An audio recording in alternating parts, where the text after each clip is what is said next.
Hey everyone, today we have Jason Yaeger, CEO of Tenacity. Now, Tenacity secures your cloud infrastructure by delivering real-time monitoring and remediation to stop security incidents before they happen, help keep your company compliant, and reduce cloud spend. Now, Jason comes from an illustrious background in IT, cloud operations, and security, growing his previous companies to successful acquisitions. This is his second time around as a founder, so I'm very excited to see what we can learn here. Jason, welcome to the show. Thanks for having me. Appreciate it. Thanks for being on the show. So, Jason, let's dive in. Let's talk about the founding story of Tenacity. Well, I've been working in the cloud myself, pretty early on, 2008. So it's been a long time, and so I've, cloud. Even the term cloud has changed, 10 times since I've been in this industry. So I helped, early on, help customers with websites, and email, and simple hosting, and data center services, and progressed all that through to full managed services for customers that really sat in the financial and healthcare industry. So we would provide customers with secure environments that they could deploy their applications on. We would handle the security for them, the data protection. We would handle, pretty much everything for them outside of the application. And, those problems have existed forever. And basically public cloud has just exacerbated them, right? With all of the benefits you get for the public cloud, like, you couldn't start companies today without public cloud services. There is a lot of complexity that's added to your infrastructure, and it's really difficult to get a grip on that. And so my partner and I, we've been working in this industry for over a decade. We've seen those changes. We really wanted to take a different approach to helping customers manage their public cloud infrastructure. And, we're fortunate enough to have a nice successful exit at the last company that we were at. And we spent a little bit of time at that company, helping them grow. We helped them double in size, helped them take it global. And then we decided that we wanted to take our focus to helping customers manage the security, compliance, complexity that public cloud gives them. So solving the same problem I have been solving for customers for 15 years, just a different application. And, so there's a lot into, after we left, we had hundreds of conversations. We went to many industry events. We talked to a bunch of people and really found a gap where we think we can really help our customers in the mid-market be successful, understand where they have their risks, ensure they're going to meet compliance, and just, get an overall understanding of where they are in their public cloud infrastructure, bridge IT in the business. Gotcha. So the way I understand it right now, before, I think a lot of what you were doing, how you were helping companies solve the same problems, it was more from like a service perspective, right? And now you're doing it through software. The service, yeah, that's correct. We also did it on legacy IT infrastructure, right? We had, data centers full of servers, right? We used probably VMware or something like that to provide similar things that the public cloud does for their customers. But it's like the amount of that was big 5 to 10 years ago, right? Customers would go to private cloud providers, I guess is what you would classify them as, if we're going to call AWS. I mean, now everybody just calls the cloud, and it can mean Azure, AWS, and Google, and it could mean your data center in your office building, right? And so so a different application and a different delivery method as well. That's correct. But we can, the great thing about public cloud infrastructure is that you can get a handle on most of this stuff because it's all centralized. You can get a handle on most of the stuff with software and get immense value from just having software telling you where to focus your time and ensure, to reduce your risks, reduce your spend, and have more visibility. Fair enough. So what do you find is different, taking a company or a product to market today versus 10, 15 years, however long ago you were doing that before? Remote work, man. Yeah. I mean, it's good and bad, right? Building a company where everybody congregates at an office, where you have a culture. It's like, it's you might have different locations, but each location is an entity and has an identity that's somewhat, if you're good at running an organization, it's somewhat the same across all of them. But when everybody works from their home, it's really hard to do that. But the benefits of it are you've now opened your candidate pool from a 30-mile radius to anywhere in the world. And so we have employees in Germany, we have employees in Texas, we have employees in Arizona, in Michigan, in Ohio, Finland. It's just, we have people all over, right? And you get to interact with people that you never would have interacted with before. So, but it is challenging because, especially early on, when when a lot of what a startup is early on, a lot of it used to be, or a lot of it, what it used to be was that camaraderie you had going into an office, right? The culture that they used to kind of describe was where you'd go and there's foosball tables and things like that. But the early on days at these tech companies, that's what it looked like. You could walk in and get as much food as you wanted. You could, play games. You could sit in beanbag chairs, and that was for that period of time. That was a big reason why they were able to scale. And so that's not there anymore. It's just a problem that's solvable, that you just have to have a good plan for. It can be challenging at times when everybody is remote and you don't get that face-to-face interaction. You just have a Zoom relationship with somebody. So that's been difficult. Given that everything is online right now, cutting through the noise, right? From a marketing and go-to-market perspective, there's a lot out there, right? I mean, everything now is digital. Everybody's at home. Everybody's sitting in front of, or a lot of people are, right?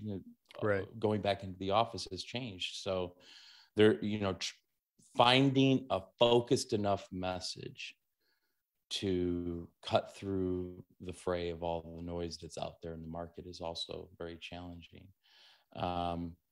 We haven't had any problems hiring. It's been great. We've hired a lot of really, really great people, but that's also challenging. I talk to many, many founders that do not have success, or they've had trouble hiring, not only because it's really difficult to find talent, but when you find good talent, I mean, the salaries have just exploded. Yeah. AWS just doubled their maximum salary. Wow. Just doubled it. That's nuts. How do you even compete? It's hard to compete. Yeah. I know a guy that, probably making good money, senior DevOps person. I mean, the package Amazon offered him was ridiculous. I mean, we're talking, it's hard to compete with. So that's very challenging right now for a lot of founders as well. Those are the big things. If you can solve those things, you're going to build a great business. Fair enough. It's like, those are like hard things to solve too, by the way. So, but if it was easy, everyone would do it. Exactly. No, for sure. And let's touch back on that go-to-market piece, right? Cutting through the noise, because I can imagine it would be a challenge, right? Like you kind of, let's say you're focusing on the visibility portion, while you're getting bucketed or categorized with all these companies that are offering that. Now, if you go on the security portion, well, now there's all these cybersecurity companies so how do you tackle that? How are you tackling this?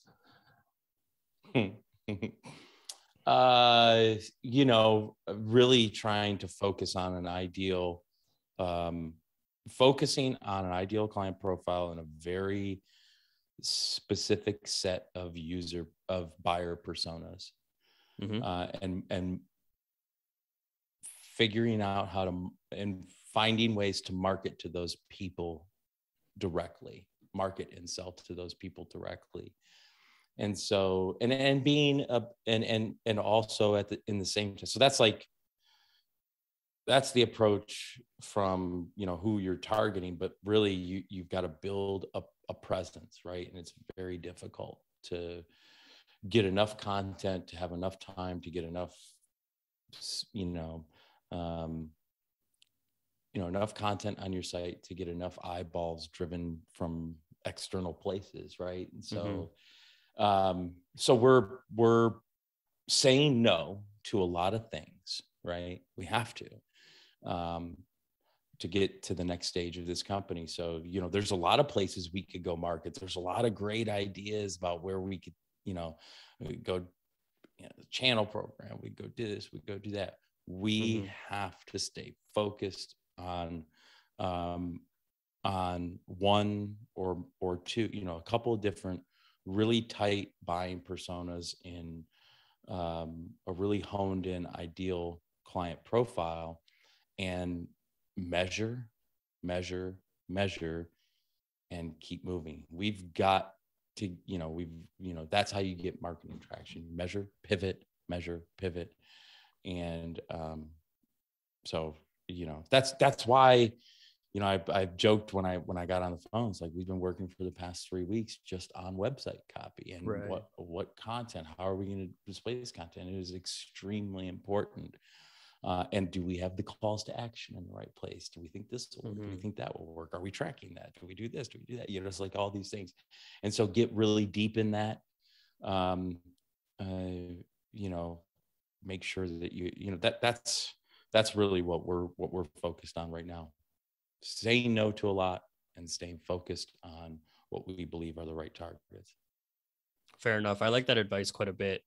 Because otherwise you'll just spread yourself too thin and nothing will work. Even if one of those 10 channels was effective, it wouldn't work because you're not focused on it. And it's natural to get to a place where you're trying a lot of things. I'm not saying we're perfect at it. This is what we have to say to ourselves every day. This is where we're focusing. This is where we're focusing. I have to say to myself, because it's very easy to, you hear something, you go, oh man, that seems like that'd be a great place for us to invest time. And it might be, but not right now. It might be a great place to invest time. And that's the key. So I still say, it's like saying no is the hardest thing to do, especially when you're an early stage startup founder. So spend a lot of time figuring out what you should focus on, and then stay really diligent about focusing on that. Got it. No, that's great. When it doesn't work, exactly. Figure out a way to measure. Yeah. Measure. Yep. I love it. And I love it. And pivot when you need to. Perfect. No, that's great. Let's switch gears a little bit. I know you touched on it a little bit earlier, but what are like the really big problems you are solving for your clients right now? You think they're simple things, but there are things that are perennial problems, right? We help customers. Basically, the top concerns with public cloud infrastructure, which is security, compliance, and cost, is a component of that. Especially after everybody doing work from home, I think you should be. The amount of revenue that AWS added in like 2021 was incredible. But anyway, so we help customers, gain visibility into the cloud. We show them everything they have, one simple view, how everything's configured, where they have issues. So we help them focus their attention on where they have everything, which is really difficult to do, to be honest, because you have all these different accounts and different organizations and different this and different that. So getting one consolidated view and knowing what you have and where it is actually very difficult. Then we help customers identify the risks in the configuration of all of those things. Almost 2/3 of data breaches in the cloud come from just misconfiguring services, because there's so many different ways that you can configure services, whether they're APIs, Lambda functions, identity access management, servers, storage buckets. All of these things have hundreds of different configurations, and some of them are secure and some of them aren't. And it's your responsibility when you take your stuff to the public cloud. You're responsible for that security. So we help them identify risks, and then we help them, we show them how to remediate those risks. We also help customers meet compliance. So all of the data we have about their cloud infrastructure, we map all of those to about 15 different compliance frameworks today, so that they can ensure they're meeting compliance and track it over time. And then in addition to that, we help them understand what they're spending on all of this stuff in a very detailed fashion. This is another big problem for companies. If you're spending, $500,000 a year in public cloud, which is not difficult for a company to do. The amount of data that's produced by Amazon's billing is unconsumable in its raw format. It's probably like it's 8 gigabyte Excel file is how much data is in your monthly billing file. Yeah. So we pull all that together. We help customers see in their context where their money's going, what applications, where, why, and then we also help them identify resources that aren't being used. So we help them save a little bit of money in the cloud too. Fair enough. No, that's it's very interesting. There's like this visibility portion. It's like, let's first like see what's going on, and then identify what the gaps and what can be improved on. And then that leads to better compliance, better security. No, very interesting. How do you see the space evolving? Or how do you see like the future of this space? It's got to consolidate. It's just cloud security, cloud security. It's so confusing. People don't, it's an industry that, really kind of talks to itself, not to the customer, right? It's, I think there are, 15 or 20 different security terms that we could classify our product as. Right.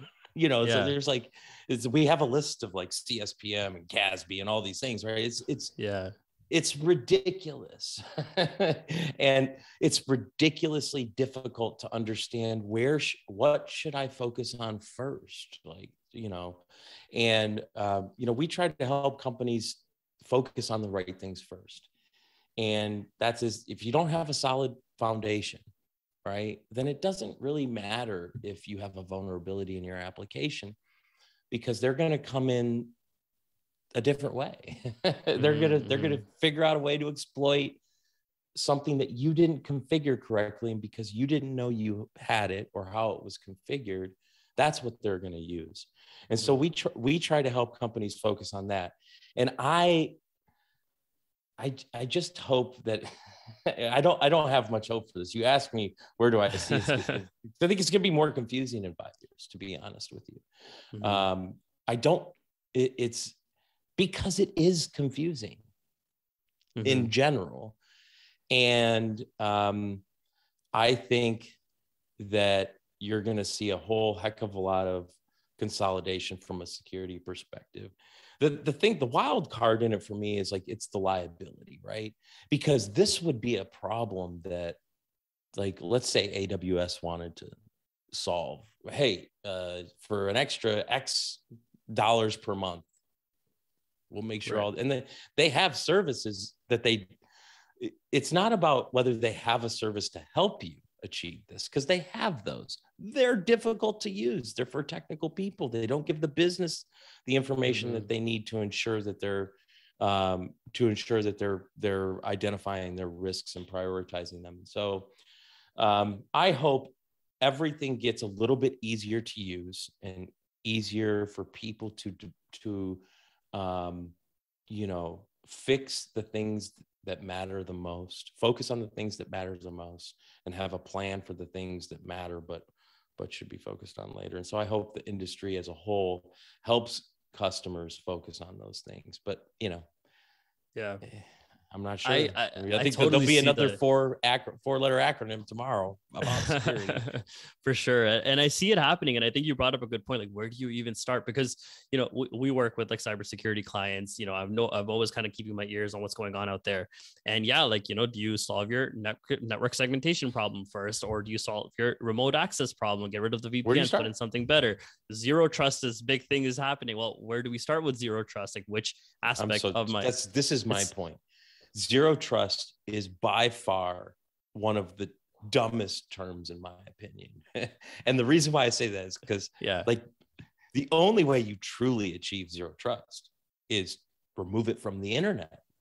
I mean, which is defeats fair the enough. Purpose. Yeah. I mean, that goes back to on-prem and or like it doesn't even need to go on-prem. It's like if Facebook wanted to, how would Facebook as a company go, I want to do zero trust? What it's not an actionable thing. What does it mean?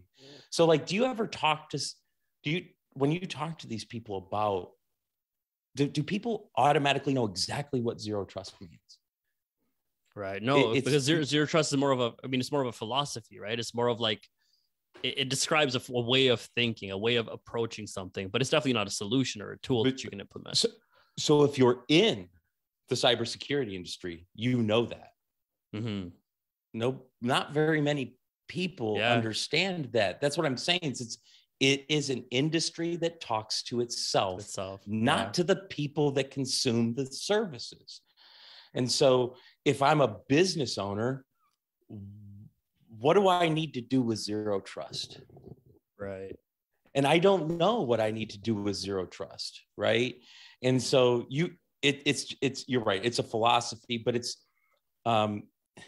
like you should have multi-factor authentication on everything is a great, it's very direct. There's no question, right? It is, basic at this point. Encrypt everything. Great. Zero trust is just like, tell me what I need to do so that I can go look at what we're prescribing, and I can make a decision on whether that is worth the risk that I'm taking by not having it. But I have no way as a business owner, and I know what zero trust means, right? But I have no way as a business owner. You put yourself in a business owner's shoes. I have no way to know what it means to do zero trust. I was like, this is what I mean, you can only imagine. I've seen people have this conversation. You ask AWS employees but not like people that work at AWS, maybe work in sales, maybe you ask them what zero trust is, you get a different answer every time. You just get a different answer every time. Yeah. So I think that is what causes some confusion, in my opinion. But I don't know what I would call it. Yeah, that's the other thing. I don't have a solution for it, right? Fair enough. And I think like your other point as well about tools becoming just because there is a trend of like these low code tools coming out, right? Not no code necessarily, but low code, making it easier for the business side of the business to actually use these tools, understand them, and not have to rely on the IT team necessarily. Is that yes, I agree. And I've wondered this because, like, in general, I would say somebody that does a specific thing that enables you to do that specific thing, right? This whatever the low code solution is or no code solution. It's assumed, as it is with AWS or Miro or with all these companies, that they're secure. So, and so like a part of what you're outsourcing is the security of all of these things. And fair enough. And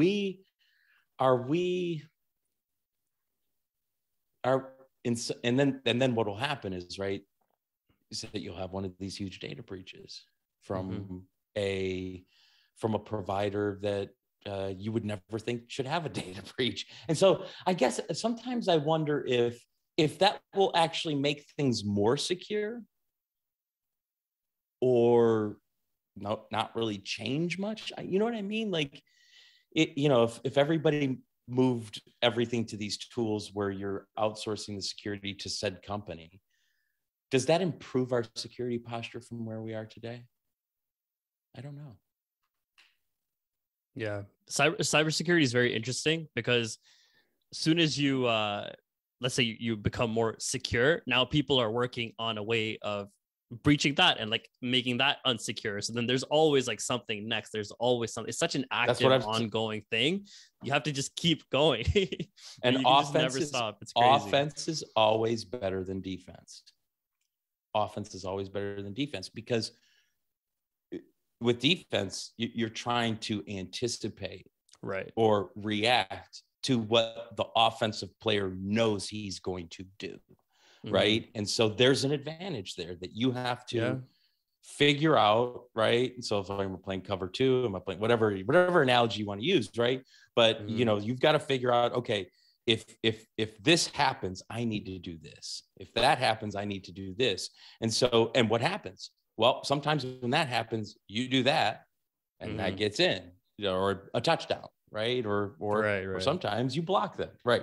So I think you're right. I don't. So this is back to this. Where does the industry go as a whole? It goes back to that. I think it's going to be. I think what you're going to see a continued expansion of everything in the market, right? And then you'll see probably a huge consolidation of all of these things. And you're starting to see some of that too now with these cloud security tools that are getting bought and then, you know, by companies that have no business buying them, right? Like NetApp buying cloud security, cloud optimization companies. And so I think you'll see a huge consolidation and which will make things a little bit clearer for everyone. Fair enough. So Jason, as we wrap up here, what is one piece of advice you would leave to our early stage founders listening in?